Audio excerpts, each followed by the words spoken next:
بسم اللہ الرحمن الرحیم۔ دین سپیچز کے معزز ناظرین السلام علیکم۔ ناظرین، ڈاکٹر ذاکر نائک سے غیر مسلم اکثر کھل کر سوالات کرتے رہتے ہیں۔ اس لیے ایک تقریب کے دوران ایک غیر مسلم خاتون یہ سوال کرتی ہیں کہ مسلمان عورتیں پیشاب کرنے کے بعد اپنی شرمگاہوں کو کیوں دھوتی ہیں۔ اس کے ساتھ ساتھ یہ بھی سوال کیا کہ مسلمان عورتیں حجاب کر کے اپنے بال یا پھر سر کو کیوں ڈھانپتی ہیں۔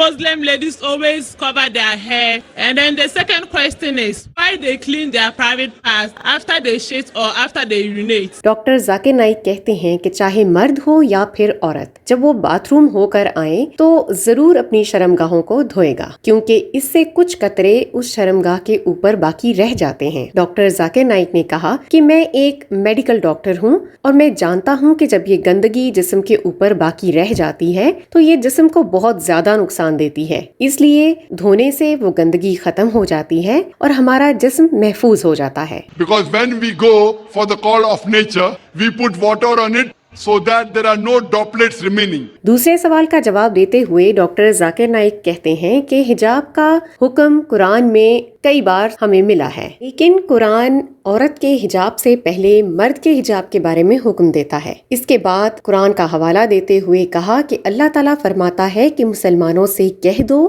جو کہ مرد ہیں کہ وہ اپنی نظر نیچی رکھیں اور حیا کو محفوظ رکھیں۔ یہی الفاظ قرآن میں عورت کے لیے بھی استعمال ہوئے ہیں۔ اس کے بعد حکم ملا کہ عورتوں کو کہ وہ اپنی خوبصورتی کو نامحرموں کے سامنے نہ لائیں، اپنی چھاتی کو چھپائیں، بالوں کو چھپائیں، صرف محرم کے سامنے وہ حجاب نہ کریں تو ٹھیک ہے۔ Surah Nur chapter number 24 verse number 31. Say to the believing woman that she should lower her gaze and guard her modesty. جیسا کہ بھائی، باپ، بیٹا، حجاب کے 6 کرائیٹیریا ہیں جو کہ مرد اور خواتین کے لیے الگ الگ ہیں۔ اس میں پہلا یہ ہے کہ مرد اپنے جسم کو کوہنیوں تک چھپائے گا، جبکہ عورت کا صرف چہرہ اور ہاتھ کے علاوہ کچھ نظر نہیں آنا چاہیے۔ باقی کرائیٹیریا ایک جیسے ہیں، جیسا کہ کپڑے اتنے ٹائٹ نہ ہوں کہ اس میں اعضاء کا پتہ چلے، اس طرح نہ یہ اتنے شفاف ہونے چاہیے کہ جسم اس میں سے نظر آئے۔ اس کے بعد حجاب کے لیے یہ بھی ضروری ہے کہ کپڑے اتنے کشش والے نہ ہوں کہ وہ توجہ حاصل کریں، اور نہ ہی مرد اور عورت کے کپڑے ایک جیسے ہونے چاہیے۔ آخری کرائیٹیریا ڈاکٹر ذاکر نائک نے یہ بتایا کہ کافروں کے لباس مسلمانوں کے لباس سے الگ ہونے چاہیے، کیونکہ وہ حیا کا خیال رکھے بغیر کپڑے بناتے ہیں، جبکہ مسلمان حیا کے دائرے میں رہ کر۔ Tell your wives and your daughters and the believing women that when they go abroad, they should put on the cloak, the overcoat, so that they shall be recognized. Doctor Zakir Naik نے قرآن پاک کا حوالہ دیتے ہوئے کہا کہ آپ صلی اللہ علیہ وآلہ وسلم سے اللہ تعالیٰ کہتے ہیں کہ اپنی بیویوں اور بیٹیوں اور مسلمان عورتوں کو کہہ دو کہ جب وہ باہر جائیں تو اپنے جسم کو چھپائیں، اپنے سر کو بھی چھپائیں، تاکہ وہ پہچان میں نہ آئیں اور نہ ان کی حیا ظاہر ہو۔ ڈاکٹر ذاکر نائک نے ایک خوبصورت مثال دی کہ اگر 2 عورتیں ایک جیسی خوبصورت ہوں، ایک نے حجاب کیا ہو اور دوسری نے بے حیائی کا لباس پہنا ہو، تو لوگ کس کو تنگ کریں گے؟ ظاہر ہے بے حیائی والی کو، کیونکہ وہ اپنے جسم کی نمائش کر رہی ہے، لوگ تو اسی کے پیچھے آئیں گے۔ And one twin sister, she is wearing the Islamic clothes, complete body covered. The other twin sister, she is wearing the Western clothes.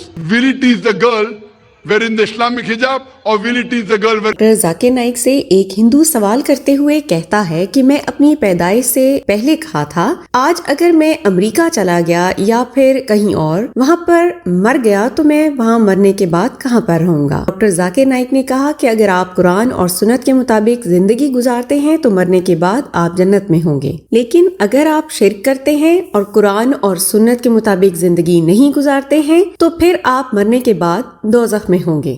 Where will you be after you die? Depending upon what are you following.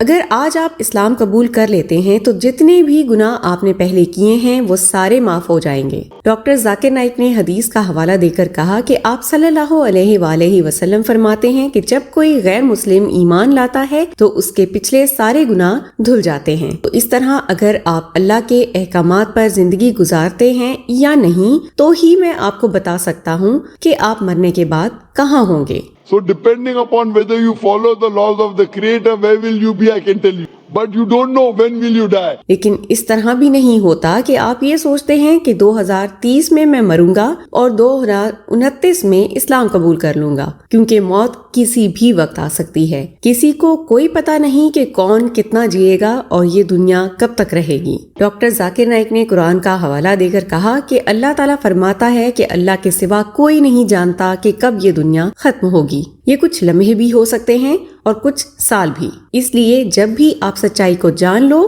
دیر مت کرو، اسی وقت اسلام قبول کر لو.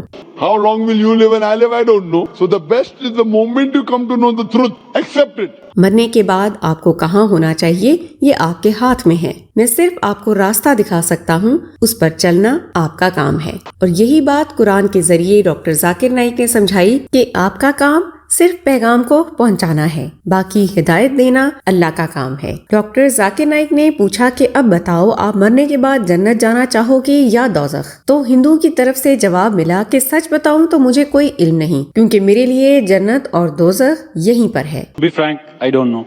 You don't know. Because for me, the heaven and hell is here. اب doctor Zakir Naik نے کہا کہ یہ عارضی جنت اور دوزخ ہے، کیونکہ قرآن میں بتایا گیا ہے کہ اللہ تعالیٰ نے زندگی اور موت بنائی ہے اور یہ دنیا انسان کے لیے ایک امتحان ہے. یہ دنیا انسان کے لیے زیادہ سے زیادہ 60 یا 70 سال تک ہوتی ہے، جو کہ بہت کم ٹائم ہے. ایک عارضی زندگی ہے لیکن آخرت نہ ختم ہونے والی ہے. ڈاکٹر ذاکر نائک نے اب ایک خوبصورت بات بتائی کہ یہ دنیا اگر آپ اپنے لیے جنت بناتے ہو تو آخرت میں ہمیشہ کے لیے دوزخ میں جاؤ گے. اور یہی بات قرآن مجید سے بھی ثابت کروا دی کہ جو اس دنیا کو چاہے گا وہ آخرت نہیں پائے گا، اور جو آخرت کی فکر کرتا ہے تو اللہ تعالیٰ اسے دونوں عطا کرے گا. Those who want this world, Allah will give you this world but will not give you in the next life. Those who care for next life, Allah will give you next life, also this life. ایک تاجر کی طرح سوچو تو اگر کوئی آپ کو کہتا ہے کہ تھوڑی سی مشکل کے لیے زیادہ راحت لے لو تو آپ کو لے لینی چاہیے. یہ 70 سال کی زندگی گزر جائے گی، آخرت میں بڑا فائدہ حاصل ہوگا.